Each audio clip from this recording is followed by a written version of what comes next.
Hello and welcome to another whiteboard training video. I'm Isaiah Henkel with Cheeky Scientist. Today I'm talking about 7 phrases that kill PhD resumes. As in, you put these phrases on your resume, your chances of getting a phone screen drop significantly. I know this from personal experience. There's also a lot of studies and data to back this up. When I was trying to get my first job in graduate school, I uploaded hundreds of resumes. Most of them were the same resume over and over again. Then I realized I had to target every resume for an individual position. I felt like, oh, I got it now. But I still didn't get callbacks.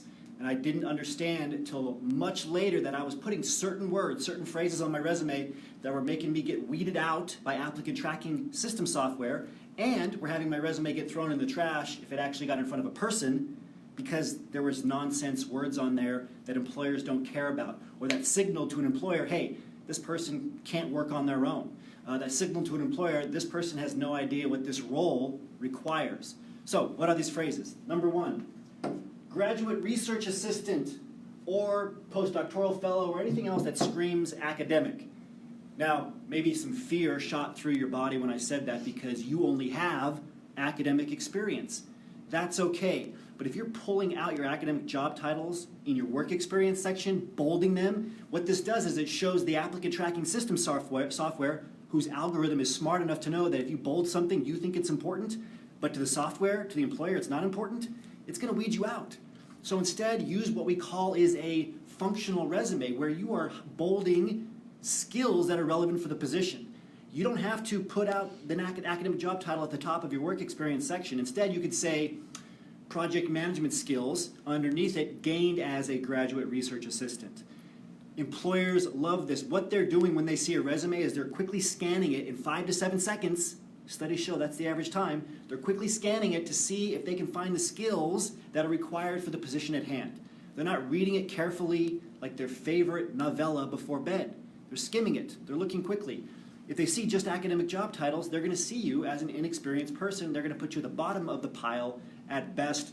So do not bold and highlight and call out your academic job titles. Bring the skills out instead. Use a functional format instead. If you want to learn more about that, go to phdsgethired.com, enter your name and email, and we'll send you our functional resume format resume template. Number 2, team player. Now this is one that I used on my resume. It may not be exactly team player. It could be something that communicates that you work really well with a team. And we're told, especially as PhDs, this is so important to tell employers that we can work as a team really, really well, that that's what they care about the most. It's not. It's a misconception, right? I'm guessing somebody has told you along the way that an industry employer's biggest concern that you as a PhD will be too independent, that you can't work with others. I don't know who's spreading this nonsense, but it's not true. All of the employers that we have talked to over and over again talk to us about the value of PhDs being that you're internally driven, internally motivated, you're self-directed. You can take a project and drive it to completion. Okay, of course you need to be able to work with others and be kind and nice, etc., fit in with the company culture, but it's an interdependent relationship. It's not independent, and it's not completely team reliant. When they see team player, first of all, it's a word that doesn't mean anything. Team player is just a buzzword that's not specific to the role. It signifies that you're going to hand off your work to other people.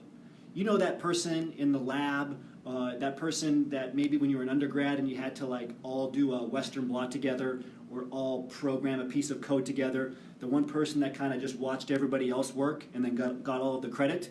That's their concern. When you put team player, they think that you're the person that's just going to sit outside, be a part of the team, but not actually get any work done. So do not include this on your resume. Number 3, enthusiastic.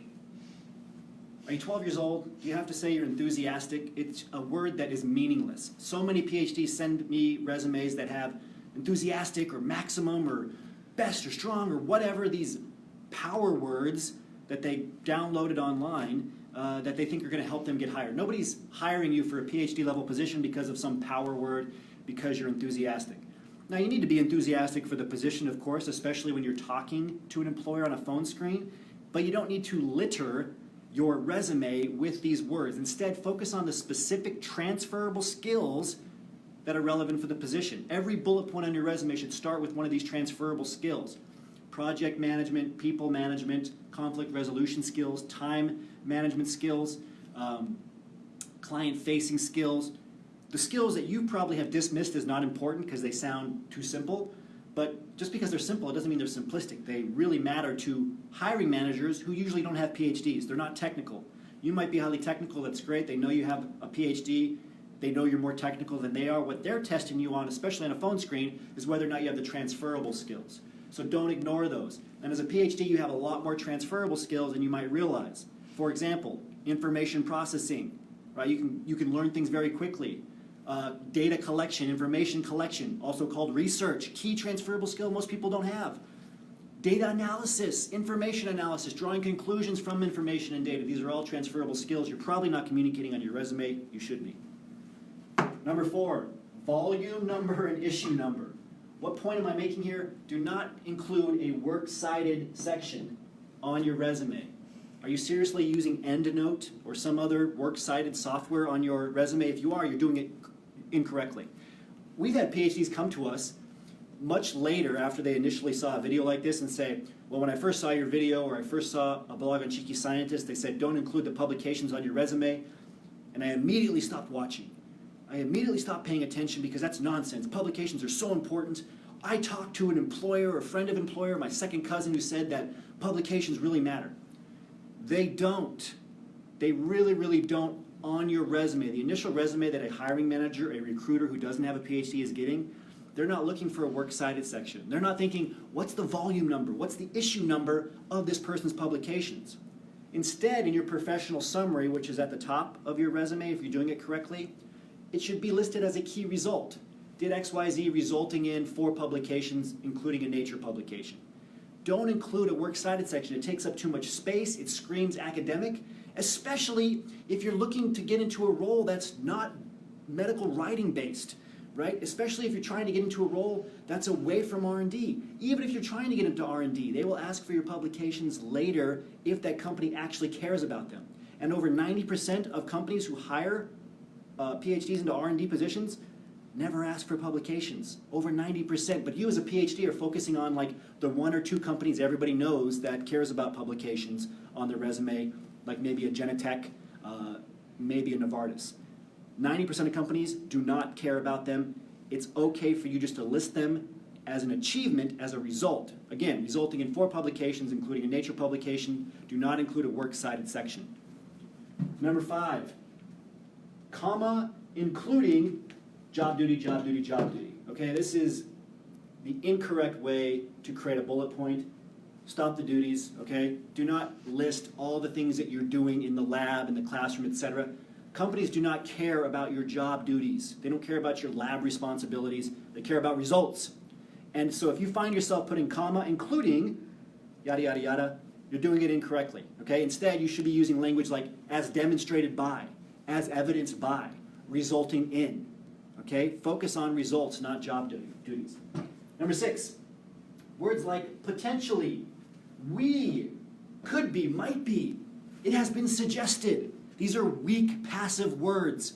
Do not use this language. In academia, you're taught to do this. How many lab meetings have you given, or journal clubs, or presentations, or if you TA'd and you said, it could be suggested, or it might be, or the evidence suggests, etc.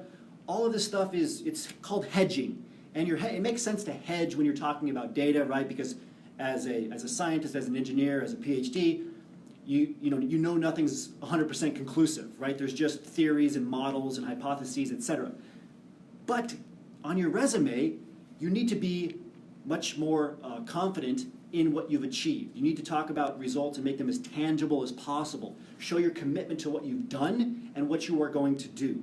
Okay, your audience is very different. Again, they don't have PhDs. Hiring managers, recruiters don't have PhDs. So instead, talk about what you've achieved. Have done XYZ resulting in this, not it could be thought that I did this. All right, this should come through on your resume. Get rid of all that weak language, all that ambiguous language, that passive language. Number 7, text. Too much text. Okay, as PhDs, you have to realize that you are very rare. You are very rare in the fact that if you create a document, you are in the top 1.5% of people who will try to get more information on that document, not less. Now think back to when you went to university, undergrad, college, whatever you call it. You had people that were trying to get essays done, right? Maybe you had an essay, a 5-page essay, book reports, whatever it was. You found yourself reading as much as possible, putting as much information as possible on your book report, on your essay. Other people, they would change their essay, their book report from single spacing to double spacing. They would make the margins from 1 inch or 2.5 centimeters to 5 centimeters. They would increase the margins. You, again, as a PhD, you've probably decreased the margins on a document before. You've probably changed the spacing from single space to like 0.75 spacing just to get more information on the document, because more is always better in terms of knowledge. Don't do this on your resume.